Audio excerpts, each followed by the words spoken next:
Hey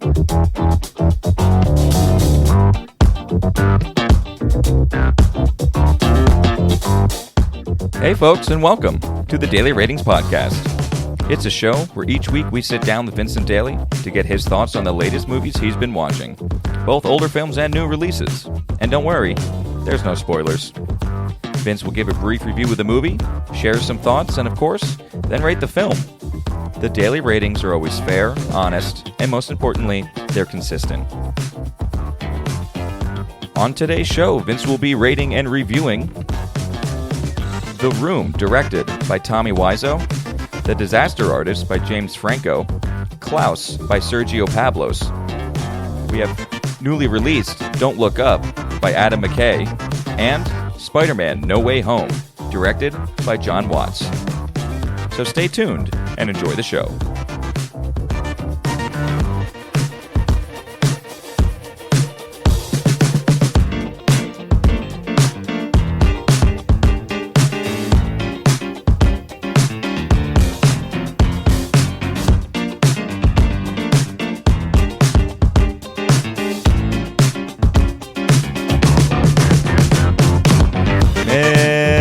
Vincent Daly, how we doing, buddy? Tommy boy, how's it going? It's going really well. How was your week of movies, man? Week was good. Obviously, heard some or watched some absurd movies this week. But no, excited to talk about it. We have some films on here, especially in the new releases, kind of all over the map, critically speaking. So happy to add my voice to that. Yeah, absolutely, man. Should we get to it? Start with the wackiness? Yes, sure. We can jump right into it. Okay, so we're going with the infamous Tommy Wiseau film, and it's called The Room. Yes, The Room. Where do we even start? I mean, I don't know if even Tommy has any other films, but this is something else. Very simply, folks, I mean, I had a slight desire to see the Disaster Artist. I've, of course, seen The Room before, and like I said, where do I even start with this film? I've known this film over the years. It has, I think, evolved to be this ranking, this king of the best worst movie, especially online. You know, this is the one that I think stands out from the rest. Yeah, I think it's safe to say it has a weird cult following. So those of you who don't know about it, like it's very low budget. It's very strange. It's very weird. And when you watch The Room, you can't help but have that feeling of that really good horrible movie. Yeah, and that's kind of the cult following it has. Yeah. Watching this film, I was almost surprised because I'm pretty sure I have seen this all the way through, but I was genuinely surprised how shockingly bad some of the sequences were. It had me questioning. I was having an existential crisis with this film. Like, did I actually watch this or not? You know? It was like a first viewing again. Was it ever so bad? And there's been write-ups about. I mean, because it has that following to it. Mm-hmm. You know, he has been interviewed and everything like that after it. Like, but even watching it, were you saying like, okay, is this a joke or was this seriously made? That is the question I think on everyone's mind when they're watching this. I think instead of trying to do the mental gymnastics of how is this movie made, and I think it's, you were just sitting there and saying, "How just am I taking it in?" Okay. At first, and I got rid of so many notes, but at first I was really like examining the story as well in the notes. No, abandon that. Stop that immediately. Brief overview: Tommy's character is a loving man who is involved in a love triangle, and honestly that's really all you need to know, because I mean, as far as the actual narrative structure of this film, it is not why you watch The Room. You watch The Room for the performances, and that they are truly maddening. You know, it is something else as far as these performances. I think, especially for a movie like this, I just want to really simply break it down. What works, what doesn't. So we'll start with what works. I think Tommy's very odd overdubbed lines are some of the funniest shit I've ever seen. I won't bother doing an impression, and especially if you haven't seen the film, save that type of shock and surprise that comes from how he delivers those lines on screen. That really is the top level of the enjoyment with this film. It feels like a human... Like, the fact that a human made this is insane. It feels like an AI algorithm of what a computer would think a relationship is, what drama in a love triangle should be. It really, it's something out there. And obviously that adds to the appeal of a lot of what is out there for the production of this film. How did this film get made? And I think that very naturally leads into why The Disaster Artist was made, as a follow-up to this cult following. Yeah, I think for sure. I mean, the whole thing, it's more of an experience to watch it. More of just like what the actual... I mean, it's just... I would claim it as an experience, yes. Yeah. I think what doesn't work is pretty much any time Tommy isn't on screen, because you don't have this comedic force. I mean, whenever Tommy's on screen, it is 100% funny. There is no scene that is not getting a laugh out of the audience and getting a laugh out of me. Right. I think just real quick, it should be noted to people who aren't aware of the film, it's not supposed to be a comedy. Right. You're not supposed to be sitting there laughing. It is supposed to be a drama. For sure. And very much an emotional drama. Yes, too, oh my gosh, yes. A torturous drama. So, I think what really doesn't work here, though, is when Tommy's not on screen, you just have some of the most catastrophically bad acting you will ever come across. There are scenes that are just so genuinely confusing of what relationship characters have and awkward, and it's just a lot to process. And I think this is huge because, don't get me wrong, as much as I think it is funny, that acting, I mean, it is catastrophically bad. It's the worst on the block you can ever get. Right, and it's so bad it's even worse than it's so bad it's funny. Mm-hmm. Like, Tommy's lines are like, it's so bad it's funny and great. Yes. These scenes without him, what you're saying is, it is so funny. No, it is so bad it's no longer funny. It's just supremely bad. Absolutely. I think characters become annoying, distracting. There's a lot there that you're questioning why certain characters are on screen, why certain characters are introduced. And again, the enjoyment here is absolutely turning off your brain and just looking at the absurdity of it. Okay, sure, yeah. But as far as if you really had to break down what's worth your time out of this film, I think what's worth your time is Tommy, which is so great because he's a lot of the film, but you can almost get equal enjoyment out of watching some sort of compilation or, some sort of, meme YouTube video or something like that of the best moments. The effect and the humor is exactly the same. You get the same ballpark out of that.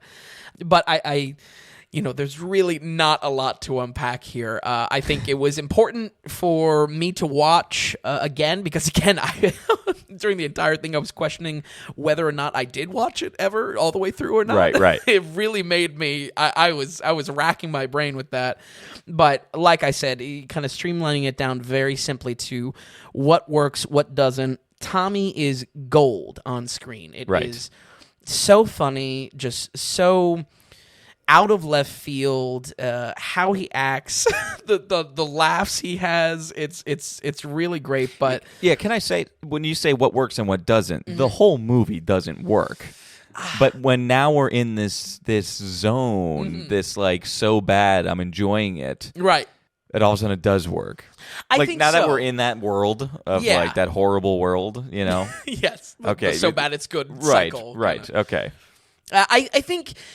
I would argue it may be... Or did it trick you in thinking these these parts are really interesting? It's more so like when Tommy laughs at something in the film that is supposed to be taken seriously. There's a couple scenes like this. It comes... That's what I was kind of getting to, that it feels like an algorithm made this movie. Like this, I have a hard time believing a human made this movie because the interactions are just so out there. They're just so non-human. It's absolutely true. It's if it's aliens made a love story movie. Exactly. And that's just the script. That's no less the actual delivery. Which unbelievable acting. Yeah. that's where I have to kind of streamline this, and I don't think there's much more needed with it, because as Tommy is less on screen, as more of the film concludes in its story that it's trying to tell, as absurd as it is, the story doesn't get as enjoyable, and as Tommy being the main character, as he progresses more into a crisis, yes, enjoyable to see him flip out, but also, I don't know. I think that's where, even if I was in a state of watching this completely for jokes and laughs, and absolutely, if you decide to watch this movie, you should. that's where kind of even the enjoyment of that kind of is sucked away by characters that are just like laughably bad, and not not in a good way, as it is with Tommy. If you happen to be inebriated, intoxicated, this score probably goes up. You can clock it maybe 30 points higher. Again, we're working through how to communicate the so bad it's good in the rating, but I think that's why I want to boil it down to that. Very simple, what works, what doesn't, because I think more of it really, really doesn't work, and there's just that nugget of gold that is Tommy's performance. Yeah. So, with that said, we are going to give the epic The Room a 23. A 23. Okay. I mean, I was expecting maybe a little bit higher, just because it's like, it is that bad, it's good. Yes. But as a movie, that's actually a really good score. When you watch the movie, because it's like, oh, this is a 2%. Right. An 8% if you're being kind, but Yeah, exactly. That's so bad it's good. I think a 23 is like it's an extremely good score, and for what the movie is. Yeah, somehow appropriate. Yes, appropriate. Exactly. So let's jump to our next movie, and we'll see if it was a good thing that you watched The Room before this one. Right. And people who haven't watched either of them, is it good to get an understanding? Right. Watch that first film kind of. So we'll move on to our second film. This is The Disaster Artist. It's directed by James Franco, and this came out in 2017. Mm-hmm. The Room came out in 2003. Mm-hmm. And so what do we get in this film? Why is this film a thing? And what does it do? What's its purpose? Yeah, this film, I mean, kind of exists in a little bit of a bubble of its own, that apparently there is one other movie called Ed Wood that was basically diving into a disaster of a production. And I think this was probably a good amount of a gateway drug for some viewers, but I wanted to pair these two to see if it was worth watching for a deeper appreciation of both films for that reason.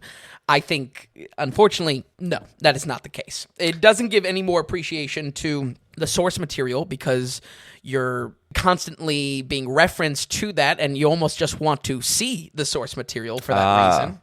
But would you ever, you don't feel like you need to know it just to know who the characters is, just to understand why James Franco is acting the way he is, and it's just oh, he's actually supposed to be this guy in this other thing. Yeah, I think James really does a good job at capturing that madness and putting life to the character behind the screen. Something that, unless you're really diving into Tommy's life, then you don't really know. But the film really has little to add. This is a by the books, a very straightforward documentary style, rags to riches type of story, even down to very predictable elements in the second act, where there is going to be a separation of our main characters. It's just so predictable, and I feel like it really robs from what could have been, which is just almost a beat for beat remake of the Room. Towards the end of the film, there is actually a comparison side by side of The Room, the original film, and the scenes that they reshot for this. Okay. None of that is in the real movie, and I think that's probably the biggest loss for this film, because again, the story is so generic, so by the beats, and I mean, if you've seen any kind of even musical biopic, my go-to to shit on is always Bohemian Rhapsody. Very similar vibes here. Okay, interesting. I was not expecting that sentence to happen. Yeah. Very similar in ways to Bohemian Rhapsody. In that it's about as predictable as they come. Right. Yeah. Like the actual movie, it's about the performances here, and I think James Franco is doing a pretty great job. Tommy is a character in real life, so having that tie into the performances of the production of the film, and then having more time with a caricature of Tommy is very funny. It's the comedy of the film. It's definitely, you're always waiting for him to be on screen next. And Was he believable as a character, James Franco? You were watching him, and like he made a good Tommy Wiseau. I think so. I think he's definitely doing a lot of effort to not break at all, and I think all the way through he keeps it. I think the film is a little bit unfair to Tommy's portrayal, though, because in sections it's honestly a little bit mean-spirited, I think. Oh, okay. In pointing fun at him. And again, that's me going into this with not a lot of experience of listening to maybe interviews or right, but no one would be, right. Who is sitting down watching this movie, going through interview? You know what I mean? Yeah. We're kind of, you know what I mean? That's true. You're here to sit down and watch the film. Yeah. And that's you know. Yeah, and navigate, especially because if you come across this as a cult following, maybe it's in a reshowing at a theater or something like that. You know, sure, yeah. You know, that's. You know, is that going to be worth it? But as far as my point I'm trying to make here is, I think plot-wise, it's almost a cartoon of Tommy, and then the one plot point that this film has in the relationship between Dave Franco, his brother, who's playing the other main character in this film. The one plot point that this adds, the one unique piece that it adds to the story and the production around the film, it just goes nowhere, and it almost seems like it's there to explain something that doesn't need to be explained around Tommy's eccentric energy, and I mean capital E eccentric. Yeah. You know, this is out there. So I don't know. I think it's a little bit of a give and take, because I like what James Franco is doing, but I don't necessarily like what the script is doing with Tommy as a character. Does that make sense? Yeah, no, absolutely makes sense.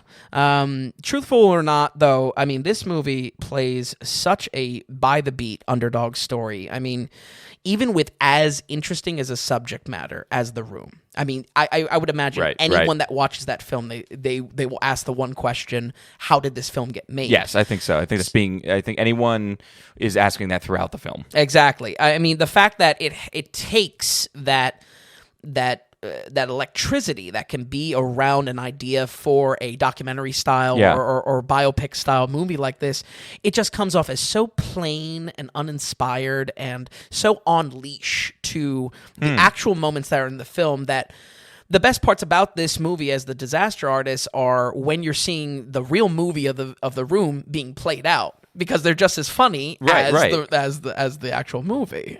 So it's wasting itself. Yeah, it's wasting it's itself. stripping itself of importance and things. Exactly. Okay. You know, and the real world plot, you know, the actual production plot has no point to make. It's just recreating those moments, those I would say iconic moments of the film. So it makes me that's where I relate to that question. Why was this dramatization made of the production of the film, if that's probably the worst part? And they seem more so they just want to recreate the comedy, which is it's there. It's already there. It's interesting because it's ironic that the fact that it's almost like what you have here is a very tame film. Mm-hmm.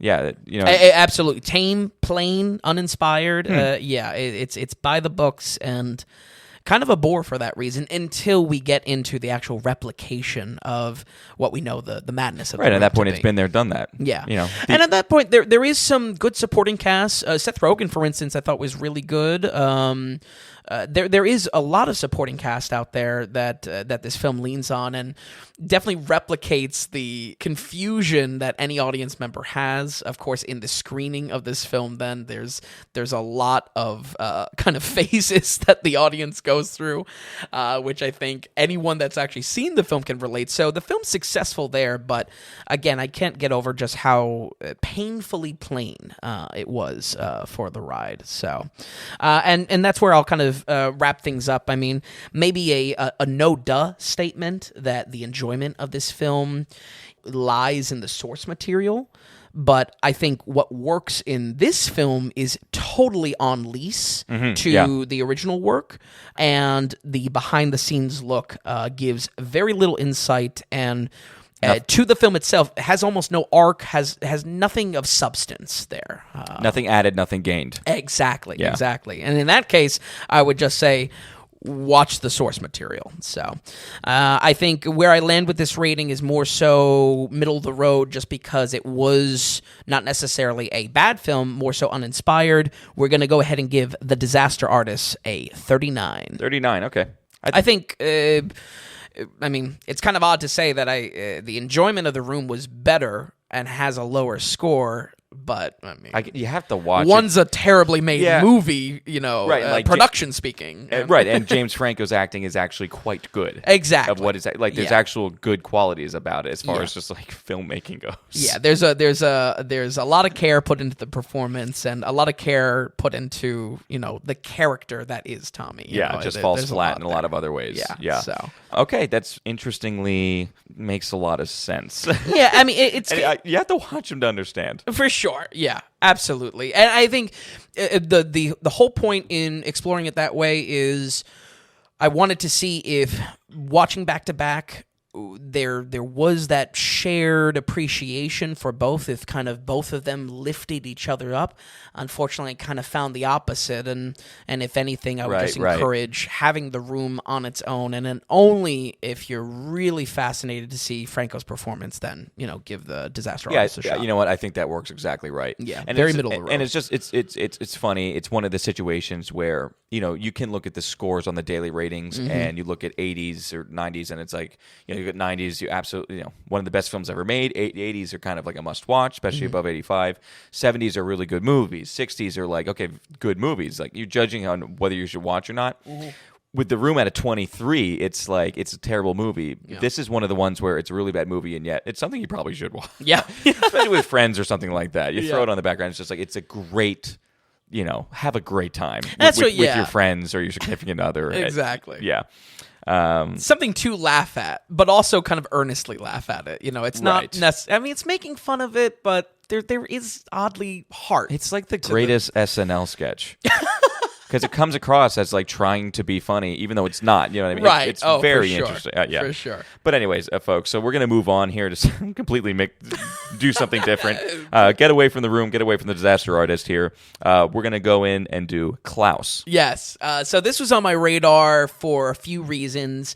One, I did want to incorporate some Christmas movies. Didn't get around because, frankly speaking, we had a lot of mainline releases. I was expecting have a standalone Christmas special for revisits and whatnot, but just didn't exactly work out for how the weeks planned out. Klaus, though, I'm very happy I gave time to watch, though, because as far as a Christmas story, it's very fun to watch. I don't want to use something so cliche as like fun for the whole family, but it really is nice because it's anyone can get behind what the Santa story is, the Santa mythos, if you will, if you really want to go highbrow about it. And it parodies that. It creates that type of origin story, which I think is nice. It is also a powerhouse as far as animation. Sergio, of course, comes from working with Illumination and Despicable Me. This is now his first breakaway with his own studio, SPA Studios, which, as far as animation studios go, let's talk about Klaus specifically. The animation here is breathtaking. I really love the mix of 2D animation and then creating kind of a cel-shaded 3D look to it. Shadows just look so gorgeous. Interesting. In this film. Okay, wow. Also, the design of characters, of buildings, of machines, they're so stretched, and I mean, really, I was just in love with the look of this film, which I think is very important for me to get behind any animation. It's why I love, on the Japanese side, any kind of Studio Ghibli, Miyazaki work. It's looking at something and have your imagination sparked by this, and I thought it was really a great. That's hugely film. important. That's a great way to put it. Absolutely. Absolutely. Sometimes you're not even like sometimes you're not aware of it. Sometimes it's just drawing you in even more. Absolutely. It just adds to your enjoyment of the film, even if you're not thinking about it. Yeah. It was little moments like seeing the dogs, how they were designed so thin and stylized, just really awesome. And Yeah, I mean, if you were drawn to the shadows of things in the film. And the shadow, that's a big point, too, yeah. Yeah, that's pretty cool, yeah. Yeah. I think this is not for nothing, though, because it's paired with a little bit of the story. I mean, this is, I think there's a certain pairing here. Why does this story need to be animation? I think this is a story about taking a child's imagination of what makes Santa Santa and grows it from there. Sometimes that's subverted. Sometimes that's just played as a straight origin story. So really, really great. As far as where the story is structured, what we're looking at here is it's very Emperor's New Groove. We have a self-absorbed character pairing with someone that is good-hearted. That, of course, is the origin for Santa. So, like I said, I think the best parts about this story itself is scenes are set up that take what we all know Santa to be and either is playing that for a joke, playing that for a little bit of a intentional misdirection, or just plainly playing it safe and straightforward for how this Santa origin story would come about in this odd world. There's also a lot of effort put into creating an environment of where Santa would have actually a struggle, to come about and give gifts to children, which you would say from a story perspective, why would that be a boundary? But there's a lot there for a children's story to cast a villain out of a society against the idea of Santa, and obviously lead it with the children just loving this idea of what Santa Claus will become, and it really is a wonderful Christmas story for that reason. Real quick with one note that I want to make with some of the animation. I think as far as I did some research into Sergio's studio. This is the first production for it. I'm definitely excited to see where they go with this. I'll hold maybe a must-watch type of review for this because I want to see where the studio goes, but this gives me similar feelings to seeing Kubo and the Two Strings from Lakita Studio, that, wow, this is some exciting stuff here and definitely should be paid attention to. Okay. That's really cool to hear. Yeah. It's great. It's great to see there's constantly new developments in animation style, kind of. Exactly. You know what I mean? It's like, it's nice that it's not like, oh, we've seen it all. That's pretty cool. And you hit the nail on the head of why I think I should be on them, because maybe quality of the movies aside, it's more so paying attention to the advances in animation, what's being done creatively, where Pixar has just dominated and Disney has just dominated. Mm-hmm. Yeah, so, you're right in that, for sure. So interesting to see. Probably my least favorite thing about this movie, it's a kids movie, so I'm not going to really just take it out to the woodshed. But there's some really, I don't know, I wasn't digging some of the licensed music in this. It's really out of place. Little cookie cutter? I guess cookie cutter. It's just, I don't know. Generic, maybe. Yeah, generic. Yeah. It just came out of nowhere. It was so out of left field, where I think the score is actually really great in this. Very cool. On brand for the Christmas, obviously it is a Christmas movie through and through. But it felt out of place, and if I had to criticize a children's movie for anything, that's really where it landed for me. But beyond that, I'm not going to take a magnifying glass to this too much. It is a children's film, and I think one worth paying attention to for a variety of reasons. I think chief among them is just breathtaking visuals and just such a creative take on a played out story like Santa Claus. To make an origin story out of it, I think is great. A very cute Christmas story and unique animation to keep it fresh for years to come. And I think that's where I land with this rating, because especially for a Christmas story, it's going to be something that's revisited potentially year after year. Time and time. It's on Netflix as well. Yes. It's a Netflix film, so it's just the fact that like Christmas Eve, Christmas Day, or something like that, great for the family to put on, or like when the adults are together, have the kids in a room and just put on Klaus or something like absolutely. that. Absolutely. So that repeat nature, I was trying to look at this in a way of what would this film be like to revisit year after year, and I think because the animation is so unique, once again, a feather in the cap of this movie, because you're probably going to appreciate aspects more and more as you absorb what's on screen. So, with that said, we will go ahead and give Klaus a 72. A 72, very good score. And I have not watched this. I was just gonna press play one day, and I didn't for whatever reason. I forget what I went to. I think I actually went to Bill Murray Christmas special, A Very Merry Christmas.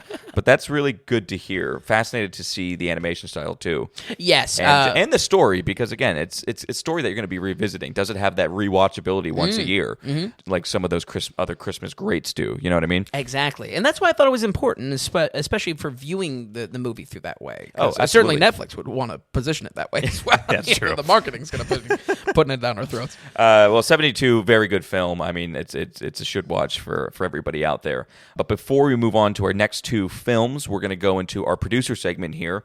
We just want to remind everybody, Vin and I host the show. You all help produce the show. We don't think of you as listeners. You are producers. And the way you help produce is you can go to thedailyratings.com. You can head on over to the donations tab, and you can donate to us whatever amount of value that you feel you're getting from us, from the podcast, from the website. If you're checking that out too. It takes a lot of time to do this, and it takes a little bit of money, and we want to just hear from you and see from you how much you're enjoying it or not enjoying it. Again, with each donation, you send in a note to us, and it gets read on the air. This is our donation segment. We'll read your name and your note, whatever it may say, and we really appreciate the support from you all. It's keeping us going. It is a good time to do, but we're building something here, and we want to build something with you and build up that base of just kind of a family.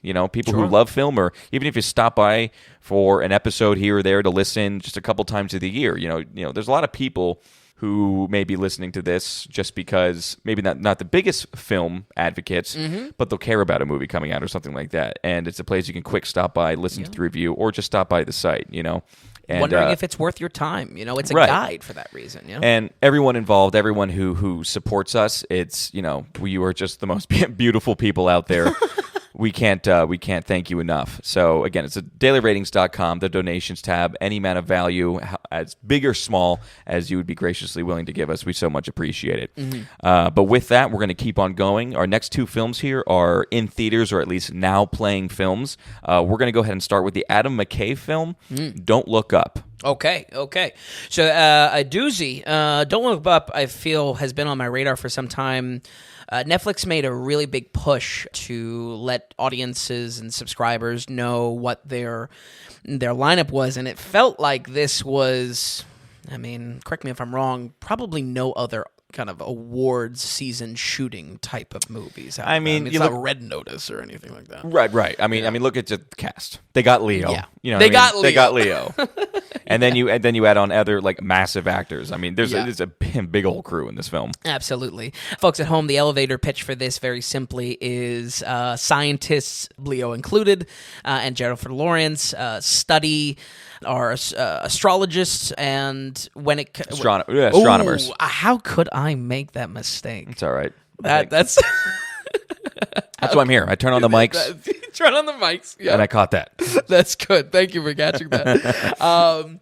They find that there is a giant comet coming to crash into the Earth. And what plays out over the film is very straightforward, a comedy that doesn't necessarily have the biting social commentary that McKay has really been fixated with for his last 2, maybe 3 films, but instead kind of more of an idiocracy fiasco that unfolds. McKay crafts a stylized fiction. This absolutely reminded me much more in the comedy style of a Step Brothers, an Anchorman, of his earlier works. Really?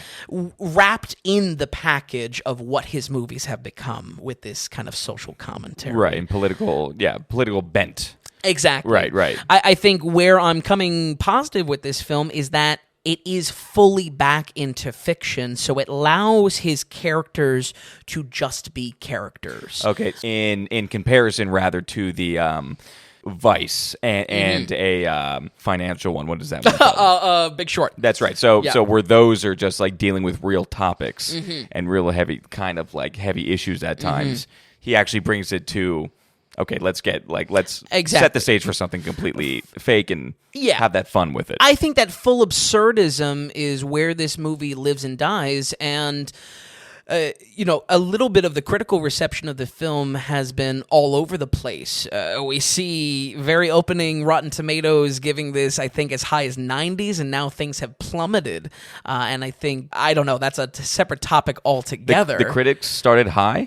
And now... So it's not the audience, you're not saying the big gap between critics and audience? No, yeah, critics and audiences started high, now both have plummeted. Maybe not plummeted, but have definitely leveled out. It just, I don't know.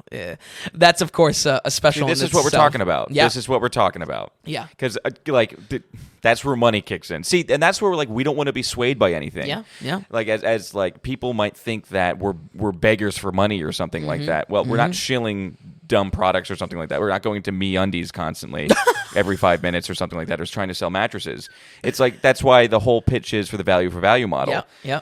Absolutely. Okay, Netflix, give us some money. We'll pump your movie when people are when most Googling it. You know what I mean? Yep, exactly. And it's just oh my gosh, look how good of a score it's getting. We have to watch it. You pump Netflix numbers up. Netflix kicks back a little to IMDb, whatever, Rotten Tomatoes and everything like that. Yeah, it's garbage. It's hot garbage. I don't know. Not to rant on it. I mean, it hits the button, and more importantly, I mean, what we always talk about, folks, with consistency. I mean, what good is a 90 score going to be from Rotten Tomatoes if, one, it fluctuates a week later, and two, what good is a 90 when there's no consistency around what you know a 90 to be? What the hell does 90 even mean? Exactly. Right. Exactly. Anyway, back to Yeah, but I think why I bring it up as far as the critical reception is, I think the amount of hurt feelings on all sides, media, politics, just how we would react to the crisis, I think it's definitely a positive indicator of how telling the movie is and how much McKay, that is, has been able to take the usual type of sites he has set on and make it fictional and make it work for so much better of a reason. I think as far as the comedy, it is part Truman Show. I would say probably another part Tropic Thunder as far as some of the crassness sometimes. It's definitely wrapped up in Armageddon as the plot, if you remember Armageddon with Bruce Willis. And if I really wanted to be generous, I would say a small sprinkling of Dr. Strangelove. I think that's a little bit of high praise if we're comparing this movie to a Kubrick film. But there definitely is a sight set that this film has to put everyone in the position that the idiocracy that plays out, the hysteria that plays out, no one's better than each other because we're all going to be in the same position if a meteor is coming to the Earth. We're all specks. We're all ants, and I think that's where I think the comedy works, and I would compare it probably closest to The Truman Show because everyone but our very main characters, they're all idiots, and I think in the grand scheme of things, that works as a comedy because up against these stakes, we would all be idiots as well. Right. Okay. So instead of McKay just picking maybe going after a side or going after half of a group, he's going for let's insult every group here. Let's insult the everybody. It's collateral damage. Right. Like you said, politics, they go after left and right. They go after tech, right? Yep. They go after, like you said, media. Mm-hmm. Okay, right. So I think probably the critique of media, as much as political sides are kind of have their knives out with this film, I really think it's really most scathing to the media angle of this, and definitely the most enjoyable because I think everyone's probably sick of that. Most of people are cool with that. Yeah. Also, big tech. How could I leave that out? I mean, it is absolutely gunning for big tech's role in our politics in society. Right, and once again, something everyone can kind of get behind. Absolutely. So I think there's a lot here. I'm not going to go so far to say, because believe me, I don't want to put my foot in my mouth this early in the podcast history. I don't want to go to say that this is going to be timeless or anything like that. I think has the potential to age very well and only become more true with especially with some of those factors there. A very very large cast, including both Leo DiCaprio and Leo's screaming voice as a character in its own. Okay, he has a freak out. We get a classic Leo freak out here. We get the Leo screaming voice, which is great. But I think the cast buckles this film a little bit. If I have to really give a critique to it, some performances are pretty great, but they're not too long on screen. Some performances outlive their welcome on screen, and I think. And I'll point this to Jonah Hill. I'm really not trying to dig into Jonah Hill in a couple episodes in a row, but I think him specifically is going to land with different audiences. That's where my observation comes into play, that the comedy is a Tropic Thunder, much more reminiscent of Step Brothers, of Anchorman. You know what I mean? There's a lot there that reminds me of earlier McKay work. Okay, interesting. But I think the best praise I can give this movie is that, again, it is idiocracy, it is fiasco on all sides, and truly all characters are held up to the same lens that we are, ants, we are idiots on a floating rock up against something that we truly have no control over. The film also does some very interesting creative editing to get this message across. If you look into the production of this film, into the press release of this film, a lot of people are saying that there is an allegory made for, or maybe the point of the film is that it's comparing against climate change. That's certain. I have no doubt, knowing McKay's track record, I have no doubt he's probably adding that to the pot. And Leo's involvement. Sure, yeah, absolutely. That's the big one, yeah. Absolutely. But I think actually in the edit, if you watch this film for itself, I think in the edit there's constantly cutaways to nature, to creatures on the planet, and it actually is quite beautiful. I mean, really some stunning work, and looks gorgeous. But I think if I had to support my viewpoint that this is about we are no different than anything on this floating rock, and up against the stakes of being obliterated, no one really has control over their fate. I think the nature cuts in this film help sell the idea that though we have all these aspects that we play together with, the relationships of the characters on screen, the politics, the media, all of that, we truly are no different than the hummingbird dipping into a flower. They are up against the same stakes. We are just with any other creature on this planet, in that threat of being obliterated. Does that make sense? Yeah, it makes sense, but tying it to the so you're saying he made cuts away, and that's when you were thinking about the climate change aspect to it? Like, yeah. that was when it was being pushed most, not even through dialogue, but just through visual, almost felt like, okay, I'm watching a campaign for, I don't know, a climate change PSA or something like that. Right. That's when that, right, okay. I think that why I'm bringing it up is I think if there is going to be a narrative lens that we view the movie through, it is absolutely in those edits. I think what I'm suggesting, in at least my understanding of the film, in its Truman Show type of approach, that everyone's an idiot, or everyone's consumed with what really doesn't matter about life. Right, of course, yeah. It's in those edits as well. So I think there's kind of a split enjoyment, Okay. And I would encourage, as with all films, tune out a little bit. Enjoy the film for what it is. Right, right. And I think, again, that sells what I'm trying to say around it is a fiction. It is supposed to be removed. Enjoy it for what what that fiction is. Okay. So, visual comedy. I think there's some really sharp cuts. There's some really sharp visual comedy edits in here, very reminiscent of an Edgar Wright style in earlier works. I think I noted already, it makes for quite a beautiful looking film, and I think added to that, to the feel of a fiasco, the feel of the idiocy, the soundtrack, I think, really was a highlight for me. I really enjoyed the soundtrack of how it played into the scrambling of this, and certainly the manic nature of a lot of characters, Leo and Jennifer Lawrence included. So, other than that, like I said, I don't want to potentially pigeonhole myself in being too positive on this because I am a fan of when a lens is taken to society by a work of fiction. It's why I like science fiction so much.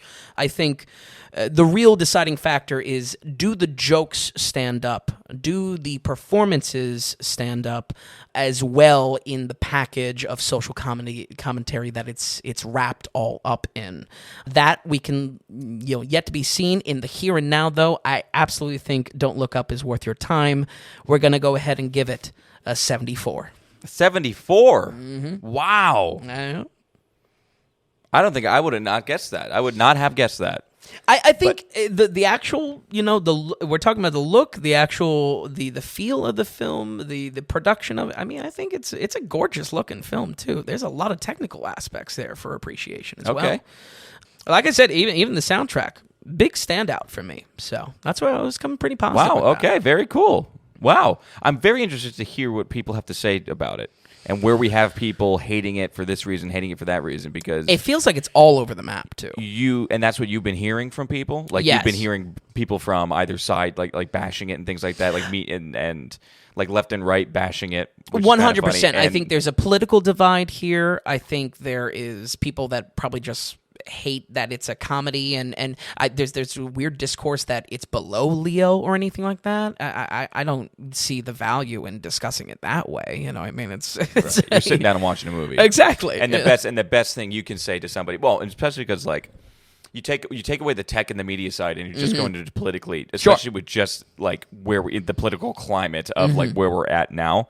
I think that's good advice to go into it and just watch a movie. Absolutely. Like put yourself in it. Yeah. Because if you're going to overanalyze a work of fiction, I mean, certainly it can have its allegories and what its meaning behind it. But I still think at the end of the day, it's a comedy work of fiction. I think there can be some enjoyment laughing at yourself a little bit. And it's not too much in your face just because with the McKay and Leo.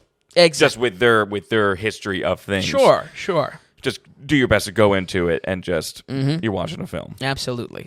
You're watching a film, and it's I think if a comedy can't cause you to take life a little less seriously and maybe laugh at yourself and how someone or your side would react to a situation, I mean, what's the point of it then? You know what I mean? I think, right. I think it's got to be taken a little less seriously. Cool. So. Okay. All right. So 74%. Yeah. All right. So we're going to move on here to the much anticipated film here. You send me up for failure, Tom.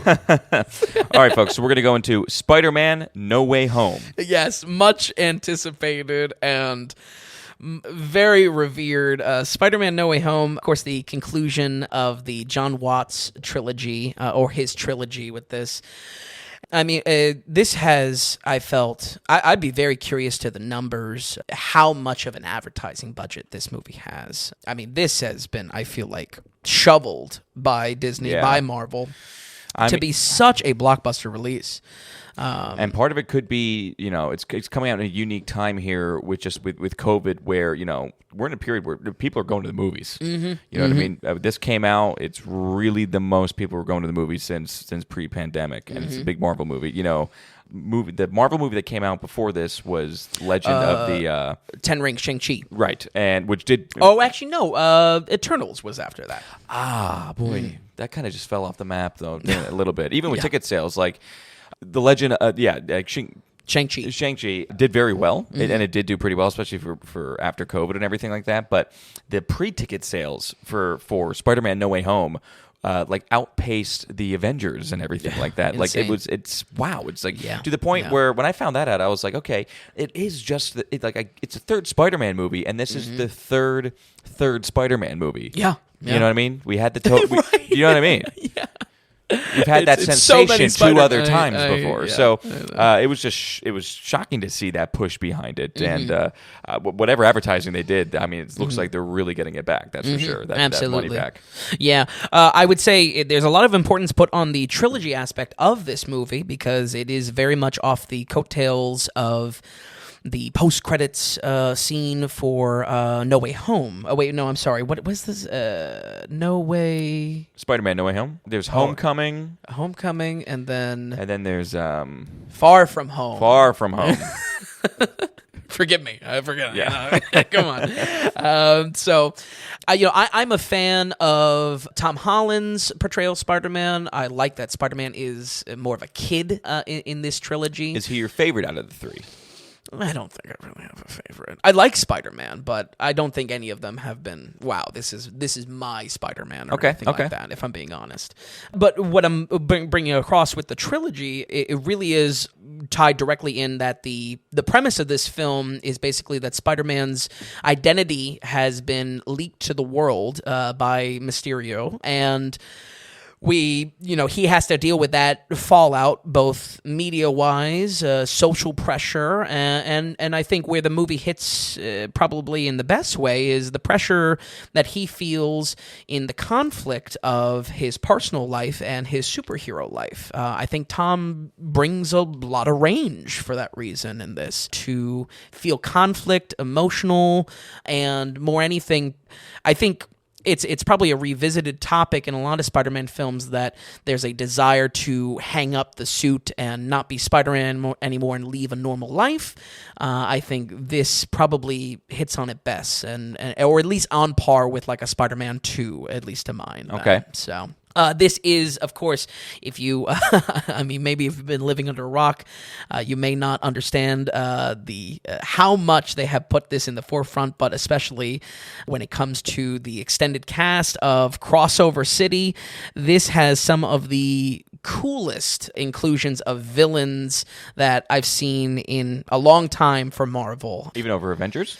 Or are you saying like it's the villains specifically? Okay. Yeah, I just like the fact. I feel like Spider-Man, we're always chasing Sinister Six as a concept of the group of villains. We are one short. I don't know why they stopped me. They could have just pulled one more villain from the movies, but I feel like honestly, this is probably the closest we're gonna get to that Sinister Six movie, because there's a big juggling act happening on screen between the very big personalities. Willem Dafoe is, almost, without a second thought, the absolute standout. He's phenomenal in this, and I think all the villains are really a delight to see. Some of the cooler callbacks are the non-Spider-Man IPs, and I think this sells what we've been seeing post-Civil War in these Marvel films of getting a real comic book feel. A comic book feels like a superhero jumping into a story, adding a little bit, maybe popping out, maybe they're part of the story, but there's a mix and match of a roster without it having to be an Avengers film. And I think this film finally, well, maybe not finally, but helps to crack that feel that, yeah, we're going to have Doctor Strange in this, and it's not a Doctor Strange movie, and it's still fully a Spider-Man movie. Yeah, but it felt different than an Avengers or that Captain America Civil War, where it seems like an Avengers 2.5. Yeah, exactly. Or something like that. Exactly. It has its own unique style. We're introducing a lot of characters here, but it's all good. It has its own Spider-Man feel still. That's pretty. That's something to.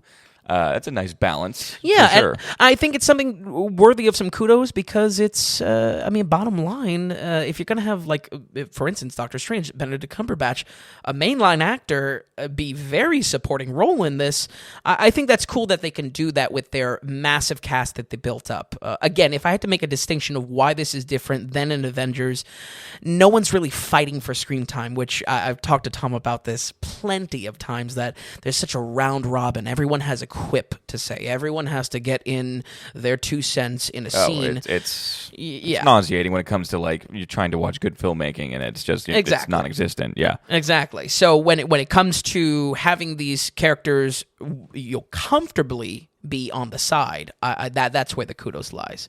Like I said, villains are probably at their best. A lot of development is given to Doc Ock and Green Goblin, which definitely some of the coolest villains, and the performances there are really top notch. I think it gives equal parts the mustache twirling villain, but also has a deeper look into how these villains are broken, and definitely more in line with modern Marvel, trying to create depth, trying to create a villain you definitely love, but you also understand. It's not just a CGI monster on screen or anything like that. So I think there's some development there.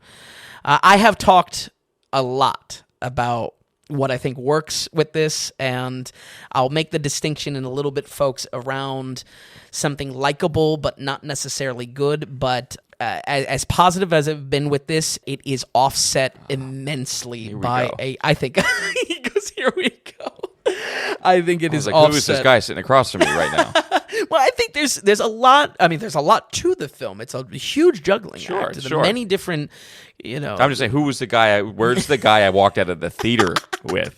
I think I'm about to get him. You're about to get him. Listen, this film is beloved in the reception that it has received, and I am certainly not trying to be a party pooper, but I honestly challenge anyone to really look at this script and call it anything but terrible.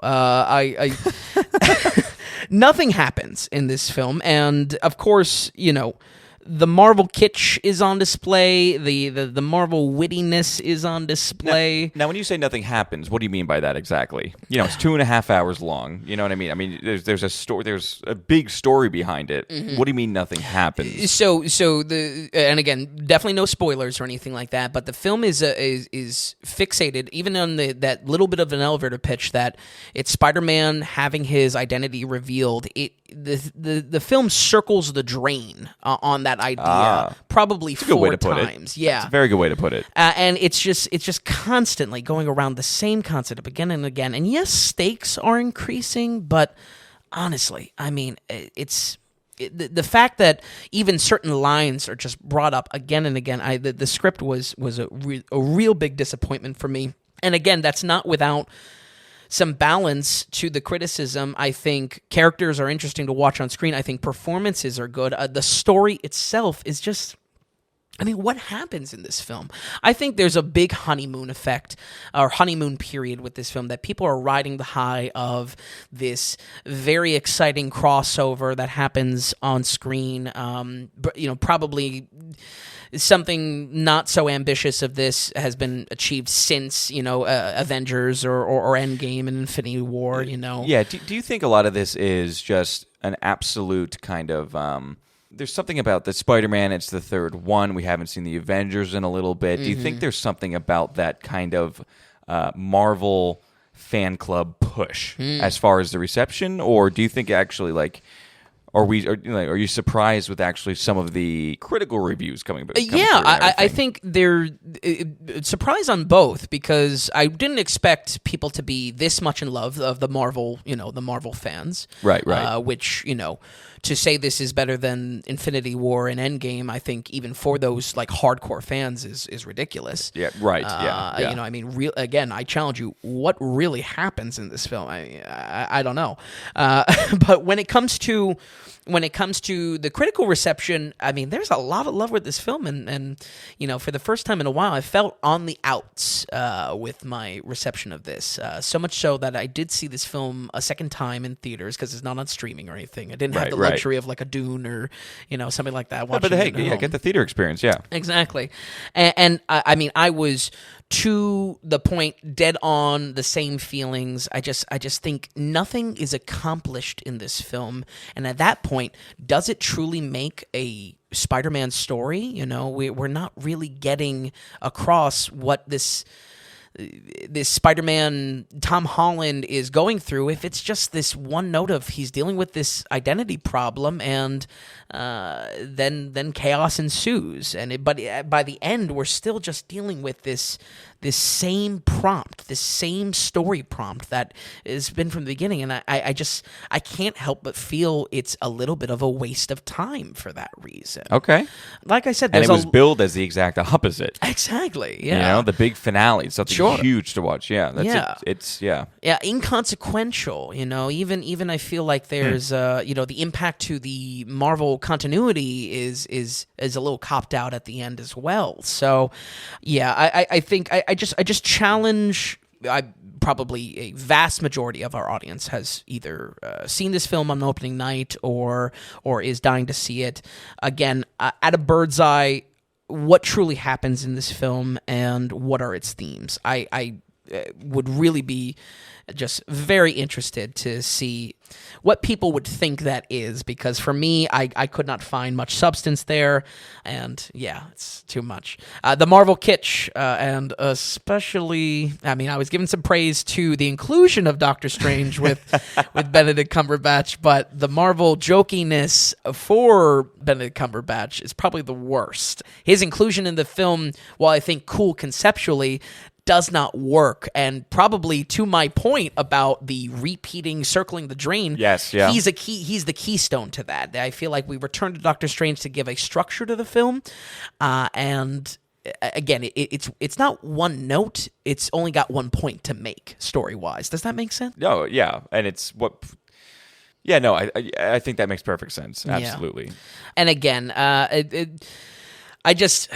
I think there's a serious honeymoon period with this, especially if you haven't seen the film. I think illustrating the score is that I'm not in love with it, but it's not bad, and there's certainly a lot to like and a lot to love about this film. I just cannot shake the wasted time feeling. And the lack of importance is kind of a big deal. Exactly. Yeah, I mean, because even if we're going to take this Marvel continuity, that really, in all actuality, means nothing. But if you're going to really take it on the nose and take it seriously, what has been done for Spider-Man? What themes has Spider-Man conquered in this film? Mm-hmm. I don't know. It left me very lukewarm with it. And like I said a little bit ago, I would like to end with that concept of likable but not necessarily good. You just described Marvel movies. I mean, that's exactly what you just did. Yes, yeah, he's so true. That's so true. On first watch, I mean, you may be, in love with this movie, the razzle-dazzle of it, they pulled the wool over your eyes. And no, I mean, if you like this movie, there's no problem. And likable, but not necessarily good, I think is a concept that we'll probably revisit many a time on the podcast, because I probably like a lot of bad movies, technically speaking, but if you like it and there's something worth your time there, then I think that's important to highlight. And certainly the goal of this time-conscious watching viewer guide that the podcast is set up for. I think on a second rewatch of this, on an appreciation of what the script is actually doing, what the story is doing for Marvel, for Spider-Man specifically, I just think it is very shallow, and maybe circling the drain is a little bit too severe, but it comes off as a waste for how much we revisit concepts and we revisit the single prompt in this film that it is based off of. I challenge even definitely the fans of Marvel. I mean, I may not be the most hardcore comic book nerd, but is this a meaningful Spider-Man story? And I would be interested to talk with folks at home in our audience of what that means to you, a meaningful Spider-Man story, and if this movie tackled that. So for a non-Marvel fan on the other side, I think it's a hard pass, because it is so in love with itself. It's so deep in its comic bookiness. Okay. And that's definitely on the same praise that I like, that it is becoming much more comic book for all the splashes of style it has. I think more and more this separates itself a little bit from the non-Marvel fans and required viewing that the homework, I guess I want to say, with these films. Right. But with that said, I think we are going to go ahead and give Spider-Man No Way Home 47.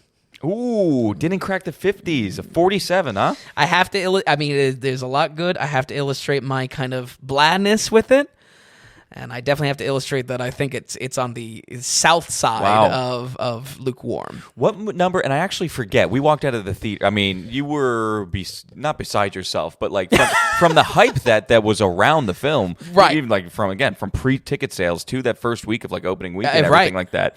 Well, you walked out of the film with a tentative score of what? I think tentative score. I think I gave it like a 53 or maybe even 57. Wow. So second watch dropped it a little bit lower. Wow. And again, I really wanted to illustrate here that there's more dissatisfaction with this film than that offsets how much good there is with this film in performances, in cool factor, in villains.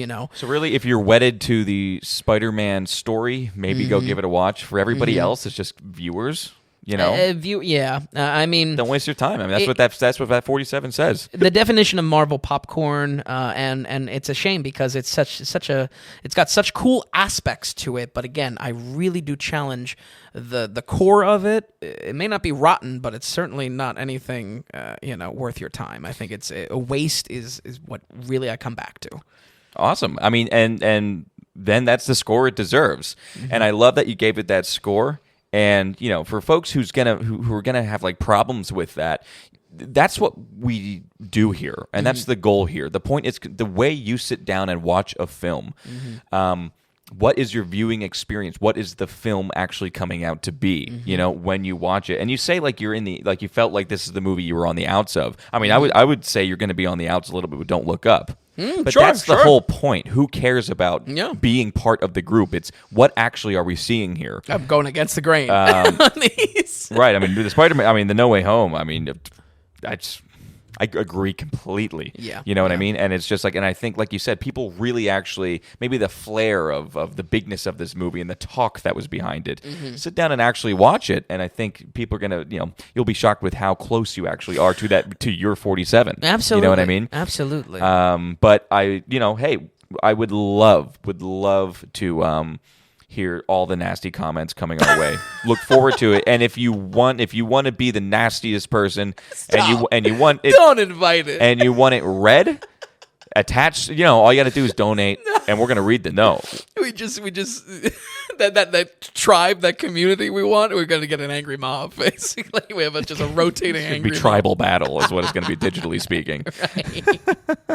Right. But no, I mean, I love that, Vin. I love it's the point of like, this is what our purpose is here. Yeah, it's like, why be just... Is it worth your time, Bottom? You know what I mean? Right, exactly. You know what I mean? What is it as a movie? The standalone film going in and sitting and watching. Yeah. Exactly. I love it. I really do. And before we close things out, is there anything you would like to add? Or we're going to roll credits here. No, I think that's good. And again, I can't stress enough that, you like what you like. And critically, I don't think there is any problem with that. I think for a long time leading up to Tom and I producing this podcast, I feel like people in my life always looked to me for what I thought on this, and if I didn't agree with them, they had such a problem that they were attacked. Listen, I like a lot of dumb movies. Mars Attacks is always my go-to. Mars Attacks is a terrible film, but I love it to death. But you have your reasons behind it too. Exactly. You're not just a guy watching. Like, I mean, you have watched. You take much consideration in film. Yeah. I mean, that's why you're there doing that, and I'm here doing this. Sure. You know what I mean? I enjoy to watch film just as much as the other guy, but you definitely take it. It's so much closer to your heart. Absolutely. So I encourage, just for that reason, if we disagree on what I believe is worth your time and what you believe is worth your time, just know that consistency. I'm not going to break. It is. I will probably think the same way about a film 5-10 years later, and maybe we can put that to the test with Spider-Man: No Way Home. So. Awesome, Vin. Hey, we appreciate you stopping by, Vin. We'll see you next week. And for everybody listening here, we're going to run them through one more time. We have The Room with a 23%, The Disaster Artist with a 39%, Klaus with a 72%, Don't Look Up with a 74%, and Spider-Man: No Way Home with a 47%. We thank you so much for stopping by. We thank you so much for helping produce, and we'll see you next time on the Daily Ratings Podcast.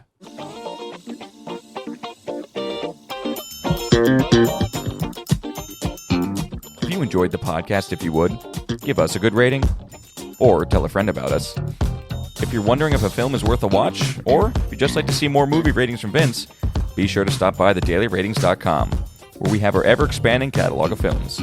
Also, if you found value in the podcast or our site, become a producer and go to the donations tab on thedailyratings.com. You can donate whatever amount of value you feel you received from us. You'll get a producer mention on the next podcast episode, too. We're looking to build this into something large and great, but also be independent from those corporate sponsors. so we greatly appreciate any support from you all. So thanks so much, and we'll see you next time on the Daily Ratings Podcast.